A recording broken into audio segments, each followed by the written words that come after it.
ఉంటుందా లేదో మనం తెలుసుకుందాం. తెలంగాణను వ్యతిరేకిస్తున్నానని రేపు ఢిల్లీలో పార్లమెంట్ లో టీడీపీ గారికి వ్యతిరేకంగా ఓటేస్తే ఆ టీడీపీ తెలంగాణలో వస్తుందో లేదో తెలుసుకుందాం. మనం తిరుపతి దక్కలేదు. 50 సంవత్సరాలు ఎదురు చూసినటువంటి మనం ఇంకొక 5 రోజుల్లో 5 నెలల్లో ఎదురు చూడడానికి మనకేమీ అవసరం లేదు. చూద్దాం. సిపిఎం అంటున్నారు మేము వ్యతిరేకిస్తామని. వ్యతిరేకించమనండి, మాకేమీ భేదం లేదు. కానీ నువ్వు తెలంగాణ కనుక పార్లమెంట్ లో వ్యతిరేకిస్తే సిపిఎం పార్టీ తెలంగాణలో అయితే ఉంటుందా ఊరుతుందా మనం తెలిసి తెలుద్దాం.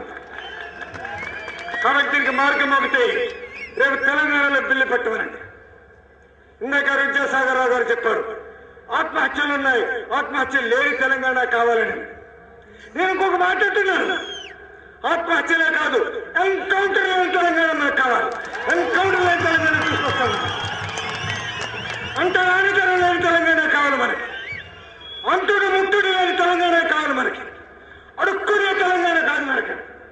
దర్జాగా ధైర్యంగా మర్యాదతోటి కలిసి జీవించే తెలంగాణ కావాలి.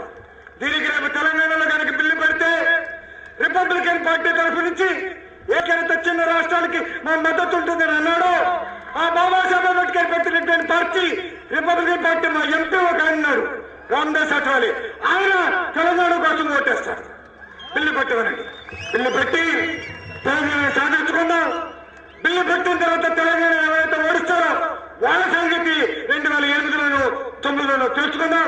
తప్పకుండా తెలంగాణ వచ్చి తీరుతుంది, సాధించి తీరుతాము. జై తెలంగాణ.